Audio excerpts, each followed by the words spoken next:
At Home in North Branch by Arleta Richardson. Chapter 7.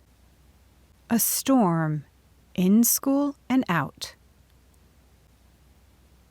Pa Williams had offered to stable Lilac with his cows during the winter months. Now as I paused between the stove and the table to look out the window, I was thankful that Len had accepted. Snow swirled in eddies around the fence posts. The trees along the edge of the frozen river bent almost to the ground with the load of white fluff. The tracks I had made from the barn after putting Regal away had been covered in less than a half an hour. The house seemed to be surrounded by a gray tent, and even though it was only the middle of the afternoon, I had lighted the lamp in the dim kitchen. Len had mentioned his plan to do some calling this afternoon, so I knew he wouldn't be returning home until after the evening milking was done. "You take Regal and the cutter this morning," he had said at breakfast. "I'm going to help Pa in the barn, and I'll borrow one of his horses. You'd better let school out early if it looks like the weather is worsening by dinner time." We had had several feet of snow since the Christmas holidays, and the occasional sunny day did little more than melt it down to a solid mass. It was treacherous going from the road to the schoolhouse where the children had made foot slides on the icy covering. I knew that the cold was more penetrating than usual when everyone chose to stay inside at recess time. "Can we play games, Mrs. Williams?" Julianne wanted to know. "All right. What do you want to play?" "Let's play Hang the Man," Teddy suggested. "And let's let her first," Joel added. "Aw, you make it too hard," Joanna complained. "We can never think of another word that starts with the letter you ended M with."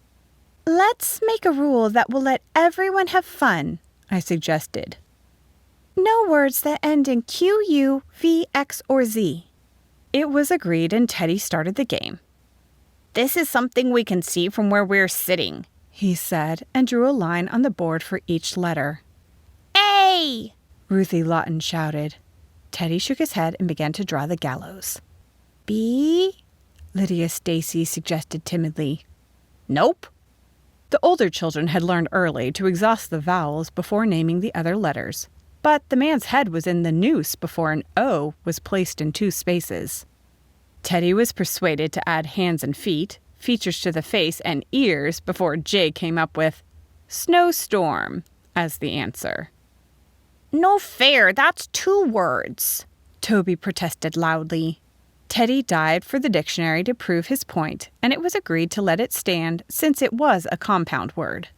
"I thought it was something here in the room," Hannah said. "You told us we could see it from where we're sitting." "That's what I wanted you to think," Teddy replied. "But you can see it if you look out the window." Jay began a word that started with M, and the game went on past the normal recess period. I was in favor of anything that would make the children think, even when it's labeled play. "It's getting awfully dark, Mrs. Williams," Marianne said when we finally returned to our books. "It is indeed," I said. "I believe you'd better copy your assignments and head for home." They obeyed with unusual enthusiasm, and I thought an outsider might liken the scene to a parole from prison. I tied scarves and pushed on overshoes for the younger ones. "Daisy, will you see that Lydia gets home, please? And Marianne, you go with the twins. The rest of you stay with your brothers and sisters and go directly home. I don't want to hear that anyone has failed to arrive promptly." "Yes, ma'am," they chorused and headed for the door. It took both of the big boys to push it open, and the frigid wind slammed it smartly against the building. I was glad to have help pushing it back before everyone disappeared in a flurry of snow. I cinched Regal's blanket more tightly around him and led him out of the school stable. As we hurried toward home, I hoped that Len had finished his calling and was safely in the barn or house with his father. Now, comfortably sheltered in my warm kitchen, I debated whether to work on school papers or bake a pie for Len's supper. By the looks of things, we would not be going to school the next day, and there would be plenty of time to take care of papers. The pie won easily, and I poked through the pantry for a quart of the cherries that we had put up last summer. When Len came in, he announced that he had wandered from the barn in snow to his waist. "It looks as though you were in it to your earlobes," I said as he took off his wet hat and jacket. "That came from above," he grinned. It's solid snow out there. Ma wanted me to stay at their house, but I couldn't leave you alone here. I'm glad, I admitted. I have plenty of fuel, and I'd have been all right, but it's better with you here. I spread his soggy clothes out to dry near the stove, and we enjoyed a supper of beef stew, hot bread, and fresh cherry pie. The next 3 days brought the season's worst storm. I believe this is worse than the storm I got lost in, I said as Len built up the fires in both fireplaces and the stove. I hope everyone is as warm and safe as we are.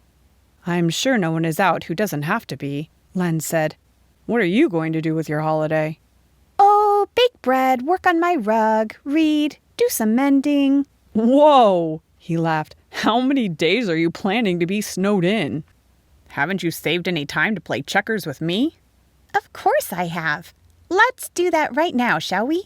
I've never just left my work to play games, and there's nobody to tell us we can't. It was one of the nicest days that we had spent together. As we read the Bible and had prayer that evening, Len remarked, "The Lord has certainly been good to us. Whatever storms lie ahead, we know that He will never leave us nor forsake us. I feel sorry for people who don't have that assurance." I hadn't expected to see so many of the children back in school when the storm ended, so I was pleasantly surprised when all 16 of them arrived, bundled to the eyebrows with heavy hats and scarves. They were full of stories about the damage the snow had caused. The most disconcerting news came from Jamie. Mrs. Williams, a corner of the church roof caved in. Has the minister seen it yet? Oh dear, I don't think so. He'll be going over this morning, so he'll take care of it. Len stopped in during the noon hour. We won't be able to worship there until the roof is repaired, he reported. Pa says we can use the schoolhouse in the meantime. From what I can tell, it looks like a major job.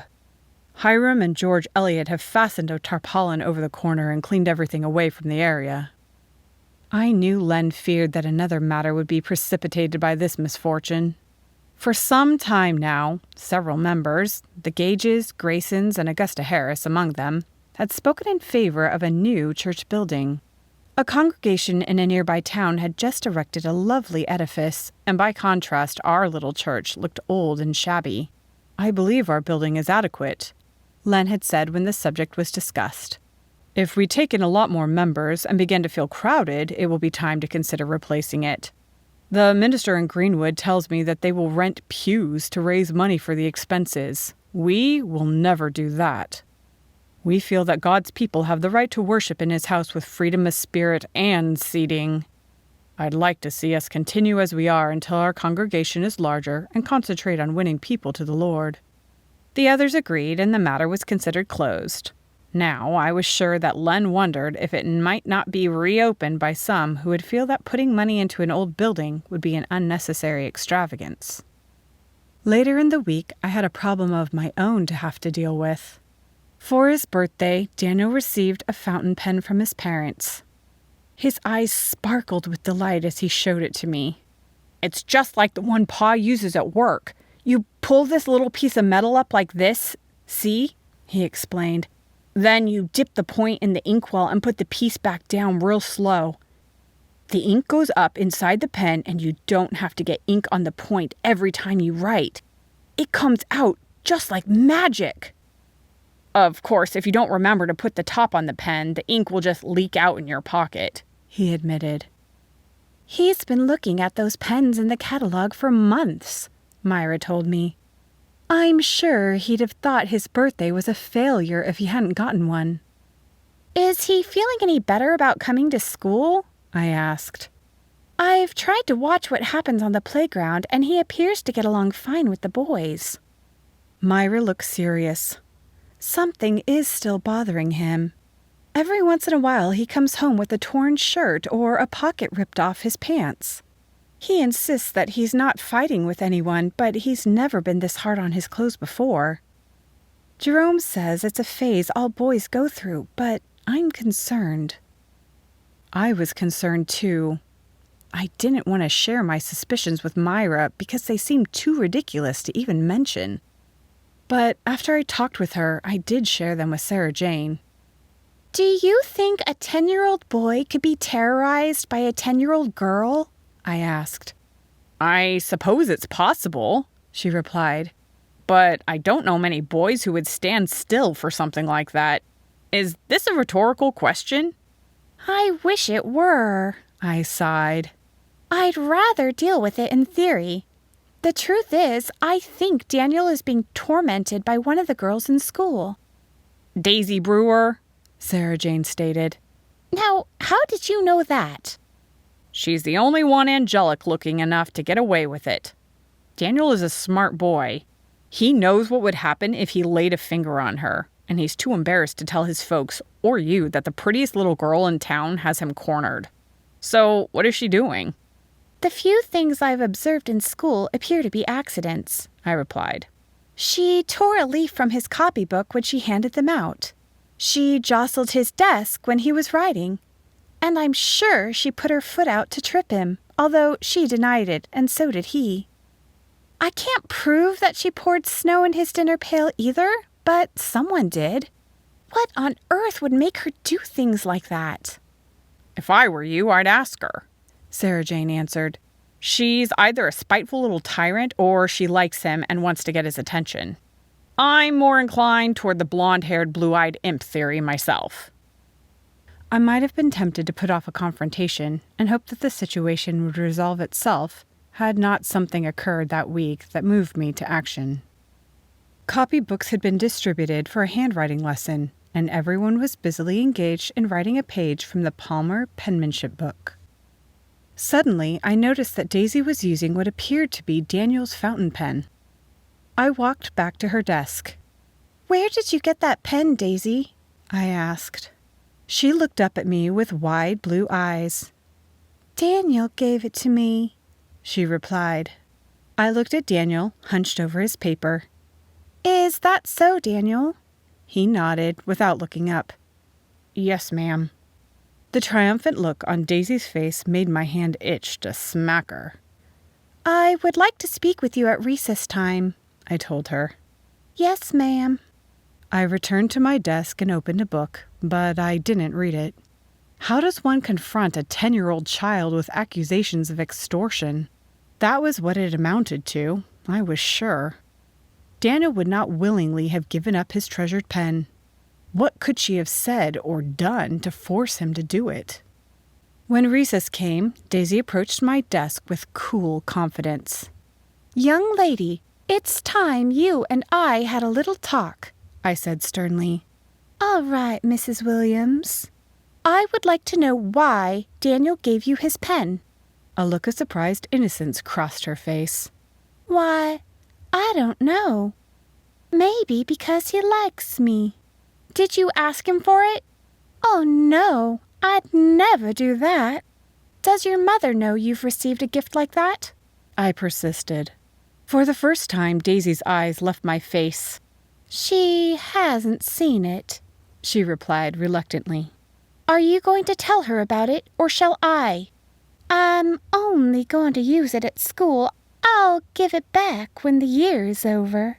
She watched me carefully. "In fact, I'll give it back right now if you want me to."